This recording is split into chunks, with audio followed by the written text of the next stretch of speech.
So Donald Trump launched his meme coin. Was that a scam? I love Trump, but yes. Yes, it was a scam. The good liars. The good liars? This is boring. We're boring. I will die standing in my boots. Herschel, I got you some condoms. What made everyone so weird and sad that they had to come out here? Mr. President, welcome to the show. We are the good liars, and we are going to tell the truth. Trust us. Welcome to the Good Liars Tell the Truth. I am Jason Selvig. And I'm DeBrom Stiefler, and we are the good liars. And we may be the good liars, but on this show, we are going to tell you the truth. And today on the show, we are going to discuss our time at Trump's first 100 days rally in Warren, Michigan. You said 100 years or 100 days? It feels like 100 years, but it's only been 100 days. Hard to believe. We're also going to be talking about technology. That'll make sense later. But first, we want to remind you, you can support us on Substack and get exclusive content there. We've been traveling a lot, DeBrom, in the last couple days. How are you feeling right now after all the travel we've done? I don't even know where I am right now. I don't know. Fine, I guess. I'm in a daze. I'm feeling I'll go over all of your delusional. travel right now. Yeah. We went down to D.C. Yeah. Correspondents Dinner, which we'll touch on in a few minutes. Then you flew to Atlanta, Georgia for the NRA convention, which is always a lot of fun. Yes. Came back to New York for a matter of hours. Mm-hmm. Then we flew across the country to Michigan. Michigan. Yes. Detroit, halfway Michigan. across the country. Maybe not. A third of the way across the country. Okay, a quarter of the way fair. across the country. An eighth, whatever. Not an eighth. It's not an eighth. Okay. To Detroit, and that was for this 100 Days rally that you brought up. So we've been north of everywhere, Detroit. man. You have. I've been everywhere, man. Is that what you're trying to say? Yeah. Can we talk about briefly? We went to one of the Correspondents Dinner parties in D.C., and we met Kennedy from former MTV VJ, and we talked to her and her friend for a long time. You talked to her for a very long time, and after if for those who don't know, she was she's on Fox News, she's a conservative libertarian. And you talked to her for a very, very long time. And then afterwards, he said to me, I was talking to her about, I was saying, I really like your, how you are on The View. You're the Democratic No, she appears on voice. The 5. The Fox News show, the panel show that Jesse Waters was on for a while. And there are always clips coming out of it. So I was like, eventually I realized who she was. She's the one who always has a good take, always challenges the room a little bit. The Democrat in the room. Who then you said that to me, and I was like, that is a totally different person. That's Jessica Tarlov. Am I saying her name right? I don't know. Possibly, but So I spent the entire conversation being like, it's just great to challenge the voices in the room and kind of not let people get away with it. And I think she kind of knew that I had it wrong, but then we started talking about other things, and it was great. Okay, great. That's good. So the White House Correspondents Dinner, I was probably, besides the people in the room, I was probably one of very few people who actually watched it. I had to because it was on TV, and I was on the TV watching it. If that makes sense. It doesn't. So explain. On MSNBC for the coverage of it. Right. So I was watching it. It still doesn't make sense. You were on a show that was covering the Correspondents' Dinner. Correct. So you were watching the Correspondents' Dinner and commentating on it on TV. Yes. Yeah. Yes. That's what I said. Kind of. No, it's not what I said. And also, I'm very, very tired right now. Yeah. And I just want to say, there was no comedian this year. Supposed to be Amber Ruffin. She got axed. Whoa! Breaking news. Just weeks before, maybe a month before. And so there was no comedian. It was just awards or journalists. She got axed because just that they hadn't seen some of the degree to which she'd been anti-Trump, and they weren't comfortable having that be the tone of the dinner. So. They thought that would become the story or something. I mean, Trump didn't come to it. He's never gone to it. That's become part of the tradition. Now. Yeah. And they thought, I don't know what the real rationale was, but they were she said something on a podcast, and they were like, this is not who we want representing us. And instead of getting somebody else, they just had nobody give a speech. That's so weird. It was very boring because of that. Because usually there's like huge viral moments from it, or at least just like funny jokes. Right. There was nothing this year. So it was very boring. We want to say for the record, we are willing to host it, the next White House Correspondents Dinner. We'll do it.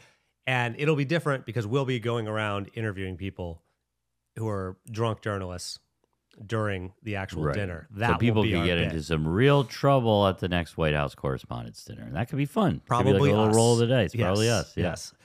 But let's talk about our experience in Warren, Michigan. So we traveled there on Monday.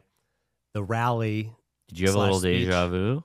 Yes, because we'd been there before. That's right. The exact same venue. We were there for a Trump rally in the fall, I think, of 2023. And when we were there the first time, we talked to a lot of people, as we always do. We got there pretty early. And I think by the time the sun was setting, there was still a huge line of people trying to get in. Right. And it seemed like, it's not it's like a basketball, I think, sports complex there.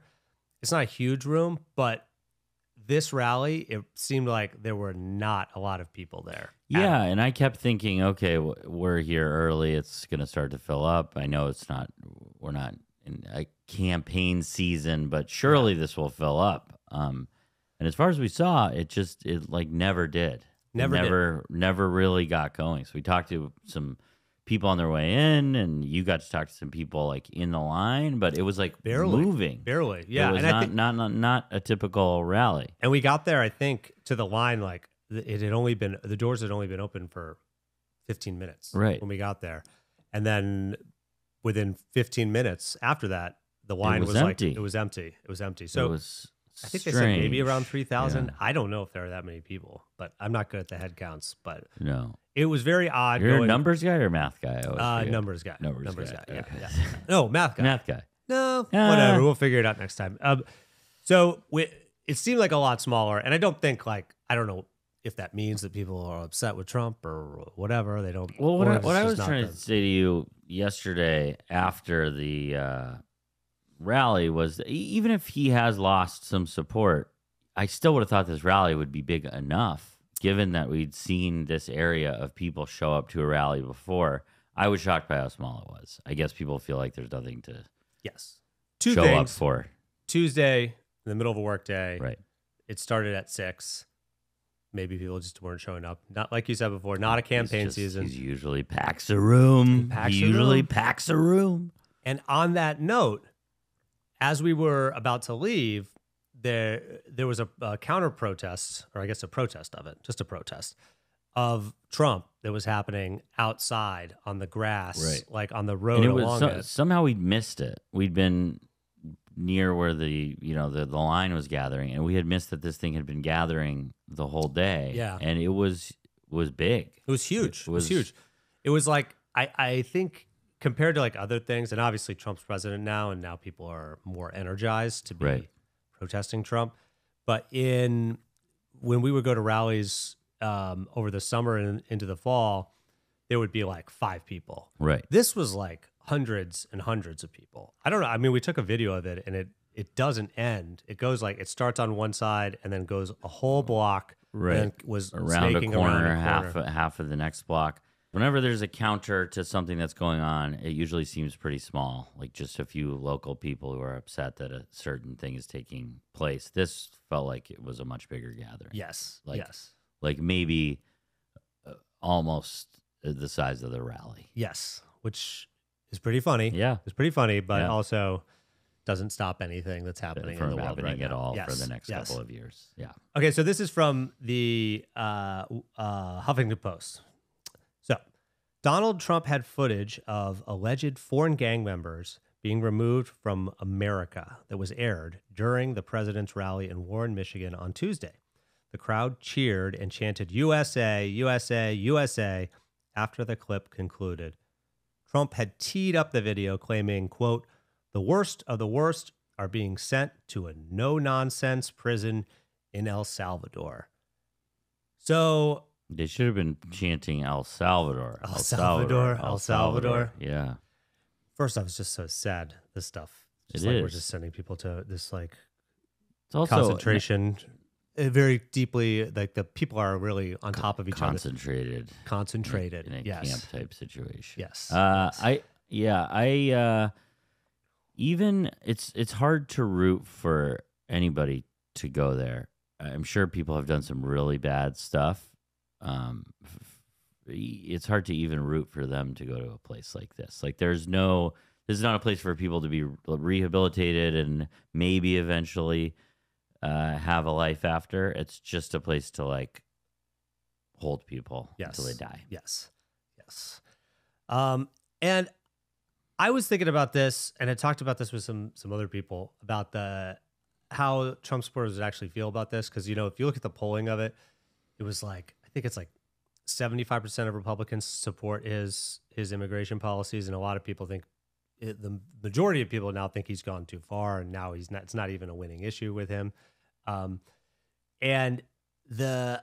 was thinking about this, like, I'm a glass half full type of person. I've said this so many times to Ron. You are? Sometimes I'm a glass half empty. Half empty, yeah. But your glass always has some water. Something in there. Yeah. Yes. Oh, it's water in the glass? I don't know. Milk.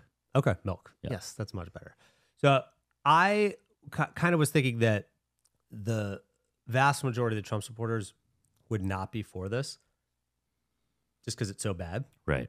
And I talked to a woman about this who seemed like she was a nice enough woman. Took the time to talk with us. And here's that video. What were your thoughts on some of the immigrants being sent to El Salvador, to those vicious prisons there? I'm all for it. You're here illegally. You broke the law to get here. You need to go.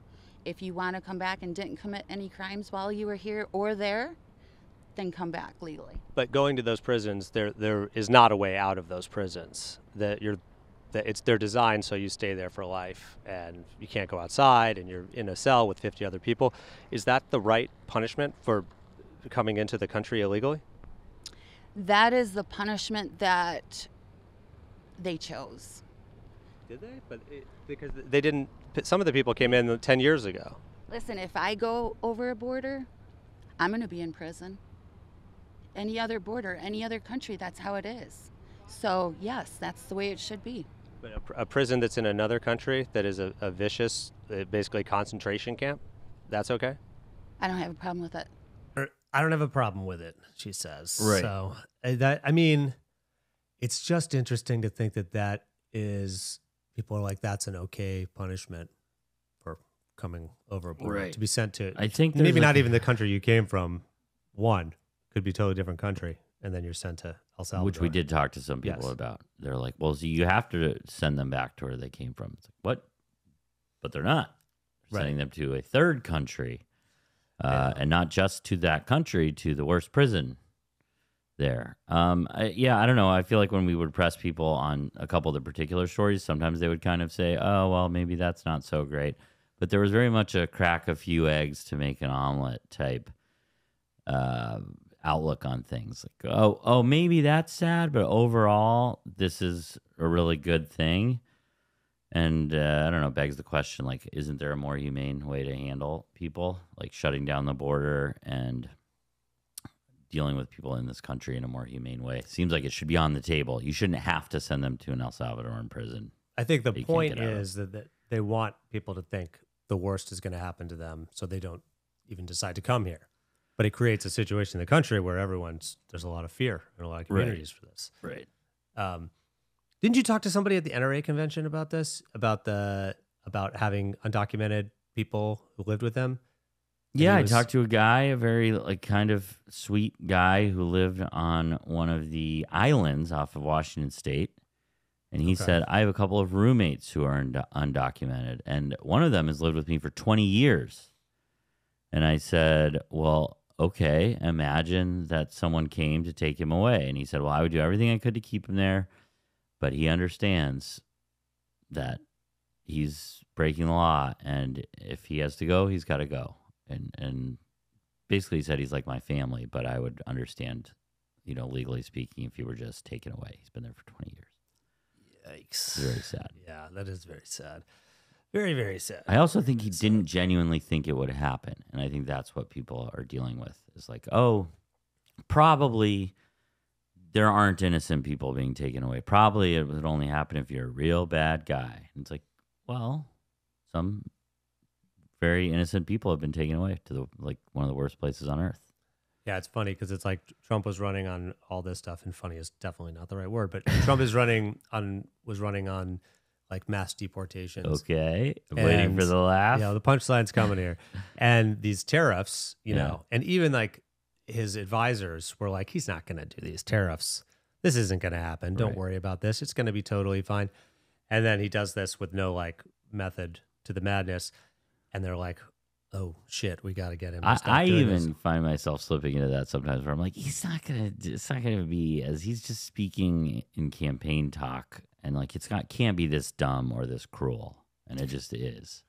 Yeah, there's never like a huge plan with it. He doesn't have the producers of The Apprentice. They're telling him how to like wrap up an episode or something. He's just got a couple things from some people who are very, very odd. Did he used to telling him what to do? Shit himself on The Apprentice? Is that not true? I'm not getting involved in this. It's that. Who knows if that's true? Yeah, but I know. I feel like it's just a made up bullshit thing that people are like, okay, like the fucking the couch thing, where I'm like, okay, of all the fucking things, did that happen? I don't fucking know. But I don't fucking know. Right, but it's hard for me to now think of the show without thinking of that. Okay, fair enough. Fair enough. Okay. I think a lot of Americans feel the same way. That was really great. So you talked to a guy there who in Warren, Michigan this week about crypto. That's right. You know a lot about crypto. Do I know a lot about crypto? Yes. Maybe in comparison to the average. No, I don't. Couldn't even really tell you exactly what it is. Well, there was a kind of some controversy about crypto and Trump. Because, have you heard of Trump's meme coin? I have. Okay. Yeah. So this is from The Hill. Senators request ethics probe into Trump meme coin dinner. Senators Adam Schiff and Elizabeth Warren asked a federal ethics watchdog Friday to investigate a dinner President Trump is set to attend next month with the top investors in his meme coin. So, for people that don't know, Deram, explain what a meme coin is.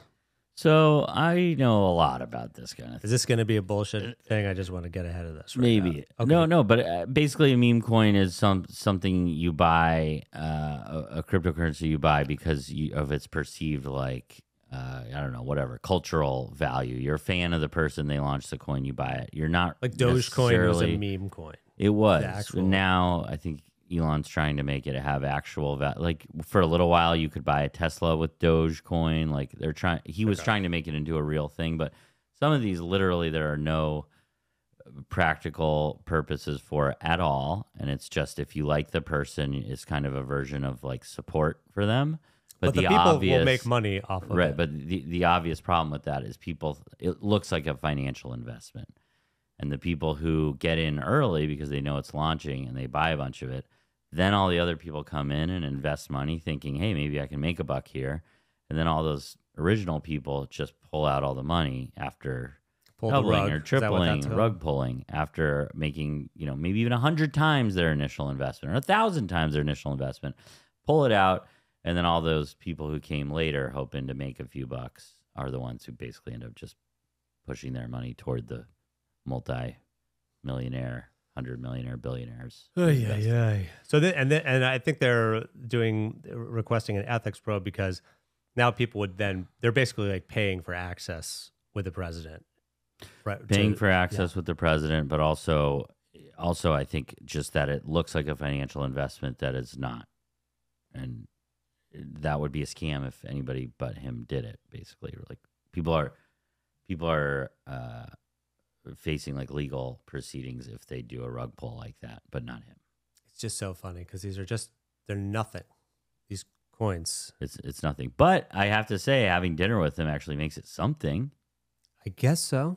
So you're saying we should invest?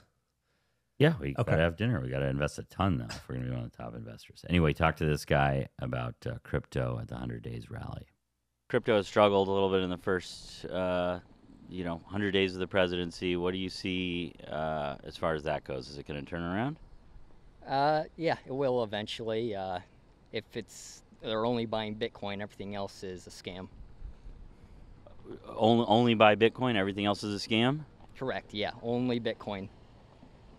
So Donald Trump launched his meme coin. Was that a scam? I love Trump, but yes, it was a scam. Appreciate his honesty. Me too. And I think he was such a Bitcoiner that he couldn't say that anything else wasn't a scam. I think that's what they get together and talk about, how great Bitcoin is and how everything else is not worth investing in. And if you're a true believer, his crypto allegiance was greater than his Trump allegiance for that one moment. Oh, interesting. That's what I Interesting. think. Yeah. It was a very funny moment, just being like, I was like, this guy's being honest. He's being honest about it. And it's so wild that so many people, Melania had her coin too. So many people invested these, and they launched it right before inauguration when the most eyeballs are on him. It's just a new scam. But it's gotten so streamlined. It's like you used to, for a scam, you used to have to like maybe make something. Maybe it was a shitty product or something. Like a steak or a university. Yeah, or a university, or whatever. There had to airline. at least be a website. I don't know. This is literally like, I don't know how long it takes to create, almost no time. And then you are just collecting money from average people and then just taking it for yourself and deciding when you want the price to crash. It's crazy. It's crazy. And I have a question for you, DeVro. Sure. With this anything, man, I want you to feel you can ask anything. Crypto, meme coin, all this stuff didn't exist just a few years ago. Technology is changing. Right. Do you think Donald Trump understands technology? Well, I think he struggles with it at times. Okay. We have a couple of clips we're going to play in relation to his understanding of technology. And this interview with ABC just happened. He wasn't a member of a gang. And then they looked, and on his knuckles, he had MS-13. There's a dispute Wait a minute. He had MS-13 on his knuckles tattooed. He had some tattoos that are interpreted that way. But let's move on. Wait a minute. Hey, Terry. He did not have the letter MS-13. It says MS-13. Yeah, that was Photoshopped. So let me That was Photoshopped. Terry, you can't do that. Hey, they're giving you the big break of a lifetime. You know, you're doing the interview. I picked you because, frankly, I never heard of you, but that's okay. I picked you, Terry. But you're not being very nice. He had MS-13 tattooed. We'll agree to disagree. I want to move on to something else. Terry, do you want me to show you the picture? I saw the picture. And you think it was Photoshopped? Well, here we go. Don't Photoshop it. Go look at his hand. He had MS-13. He did have tattoos that can be interpreted that way. I'm not an expert on them. I want to turn to Ukraine, sir. Terry, I want to get to Ukraine. No. He had MS as clear as you can be, not interpreted. This is why people no longer believe the news, because when it's he was fake photographed news. in El Salvador, they aren't there. But let's just go on. They aren't there when he's in El Salvador. They weren't there, but they're there now, right? No, but they're there in now. your picture. Terry. Ukraine, sir. He's got MS-13 on his knuckles. All right. Okay? Well, we'll take a look at that. You do such a disservice. We'll take a look at that, Why don't you just say, yes, he does, and, go on to something else? It's contested. Why don't you just say it? Why don't you just say it? Just say it. Usually when I say something enough times and I'm, threatening and dismissive and insulting, someone will cave and just agree. Just say it. Just say it. Because I want you to say. I want you to say it. Just fucking says so much about him. So I found the photo. Yeah, we should pull up the photo if you're looking to do that, because basically it appears. I mean, not appears. It becomes very clear throughout the conversation that Donald Trump actually thinks that the man has MS-13 on his knuckles, not these tattoos that could be interpreted that way. And it's a marijuana leaf. Maybe do mean that. But that's not the issue. The issue is that I think he thinks the labels that someone else has applied later are part of the tattoos. And so this is it right here. So it has the marijuana leaf, the smiley face, the cross, which like maybe is a 1, and then there's something with the skulls that it's 3. I don't know. I don't know.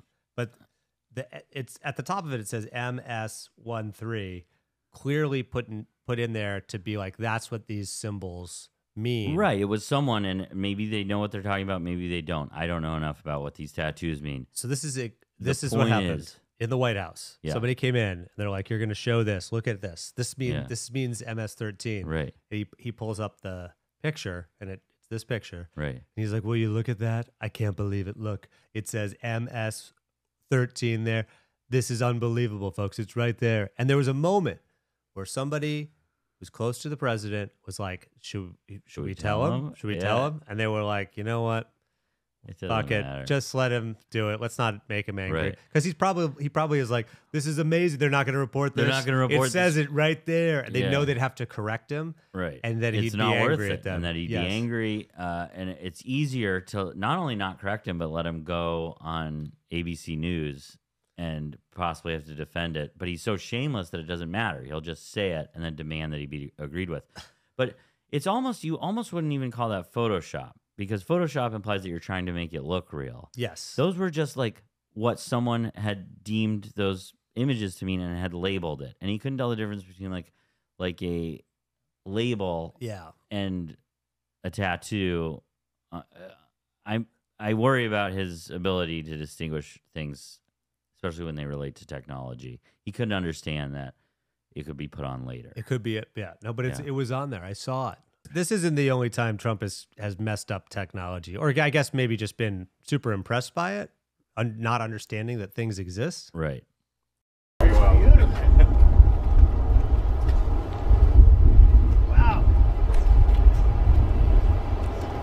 I get on this other side. This is a different panel than I've had. Everything's computer. Everything's computer. An older guy gets into a car, he's looking around, everything's computer. Everything's computer. Everything's computer. And then he's running the free world. And I know. But you know what? The first time I got into a Tesla, like in an Uber, and it pulls up. Tell me the words, everything's computer. I looked at all the screens in the front, and you like see the people like walking in, like the figures and all this stuff. I think I might have thought everything's computer. Everything is computer. Everything's computer. That's computer. That's computer. Everything in the front is computer. Sure. So I guess I'm not a Donald Trump defender. I don't know if you know this about me. I'm not a huge defender of the president. But in that particular case, I think everything was computer to him in that moment, and maybe in reality. But just in terms of his understanding of computers. Oh, in okay. general. Yeah.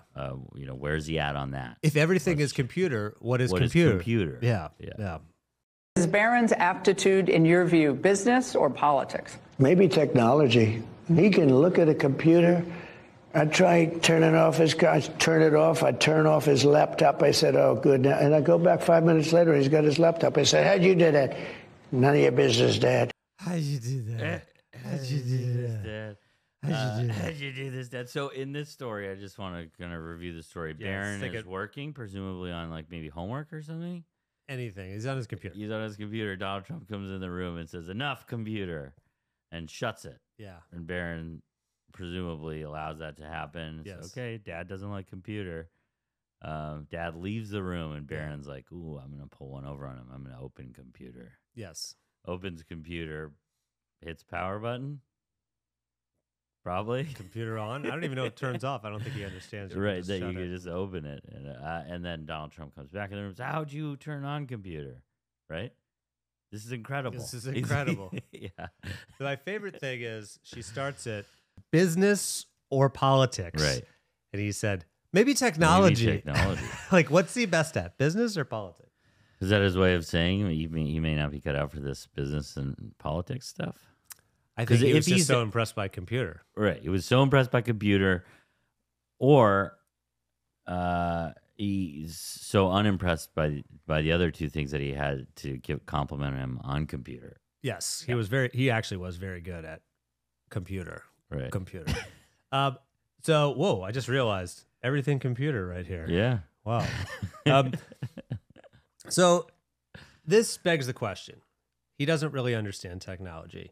You were saying earlier that he thought text messages were memos, or Peter, were you saying that? I think there was something about sending a memo to Mike Pence about something, and it was clear that he was discussing a text message. Right. So it's no wonder. I mean, we have Pete Hegseth and all the Signal Gate stuff. Like, what do you think he thinks about that? Does he get it? Does he get what they're even doing? I don't think he does. Does he get? And then we saw him say that maybe Signal's the problem. We have to look into the Signal. Yeah, we have to look into. They can be on computer, folks. They could be on computer. And now phone, it's not just ring dial. Right, they do other things. You can tweet. But small computer. Small computer. You could tweet. You can talk about Robert Pattinson and his. Then you can become president. Yeah, God, it's so stupid. So yeah, it's no wonder that some of the stuff he talks about, he doesn't know what he's talking about. He doesn't know the severity of it. That's not fair. That's not fair to dear leader. I mean, that's rude. That's rude. Sorry, maybe he'll get better at computer. He'll get better at computer. He's only going to be 83 when he's out of the office or something. Yeah, it's a good time to slow down and learn about computer. Learn computer. Oh yeah. Well, DeVrom, what do you think? We've done so much traveling. We've been to so many places. We were around Nerd Prom. We didn't go to it. You ended up in Atlanta, Georgia. Then we go to Warren, Michigan. We've been traveling. My mind is weird. Is a scrambled egg. Yeah. Can I have a moment of truth, please? Sure. Thanks. It's going to be a short one. Ugh. But the truth is, you might hear a lot of things about Donald Trump's support and his supporters and the people we talked to at the rally saying how they support all of his policies, how the first 100 days couldn't be any better, how they're so pleased, how no president has gotten this much done in the first 100 days. The woman you talked to about, her grandchildren being better off, even though she was just laid off because of Donald Trump's policies, but she thought she was just taking one for the team. I guess admitting that her work has been useless for the last maybe several decades. I don't know. She's like, finally someone noticed and laid me off. You're talking about the woman who was a teacher that I talked to? That's right. Yeah. So despite all of that enthusiasm, Donald Trump has the lowest approval rating 100 days in the last 8 decades. So they say it's actually not going so well. What? Second worst was his first 100 days in his first term. Oh, he beat himself. He beat himself, yeah. So the truth is that it's not going great, at least with the average American. Okay. Yeah. So that's the rally was small, and it's not going great. Well, that was some great truth there, DeVrom. I appreciate that. I mean that was. Sincerely. It was what it was. Yeah. It is. I approve of it. I give it 100% approval rating. Yeah. So you're doing better than Donald Trump. All right. So we got to get to writing. A year from now, we are going to be hosting the White House Correspondents Dinner. Speak it into existence. Yeah. I bit my tongue earlier. Yeah. And I just had another. Bit it again? I didn't bite it again, but there's like certain words where you should look up on computer what to do, how to avoid this. Oh, yeah. Computer can tell you that? Computer can tell you. Yeah, chat computer. Chat computer. Yeah. AI, it's a wonderful thing. Remember, did you see the thing with Linda McMahon saying AI is A1? No. Secretary of Education. Yeah, this was a couple weeks ago now. The steak sauce? Like, yeah. She kept saying it. She said it once, and then she was like, A1 in schools, and people were behind her like, have you never talked about this? You've only read emails about AI? But before we get out of here, DeVrom, leave and go. Go. Can you please give some words of wisdom to the audience now? I feel like people need it now more than ever. I can. If you're in a public place, you have to pick your nose. You're feeling it's like, oh my gosh, there's something. A bug. It's bothering me and it's tickling. Stick your pinky out and make it look like a classy thing that you're doing. Okay. You know, it's like putting when your you tea drink a cup of tea or something. Like just Hulk Hogan and Mr. Nanny. Whoa, boom. Had to get some wrestling in there, right? Almost at the very doing end. a whole episode. That would have But yeah, just commit to it, make it classy, and embrace it, and stop trying to just, get away with it. Okay. Yeah. All right. Appreciate that, DeVrom. Thank you so much. That's going to be very helpful for a lot of people. A lot of people. Yeah, and I really mean that a lot. I mean it a lot. Really? I got to get some sleep. All right. Thanks for joining us on The Good Liars Tell the Truth. We'll see you next time.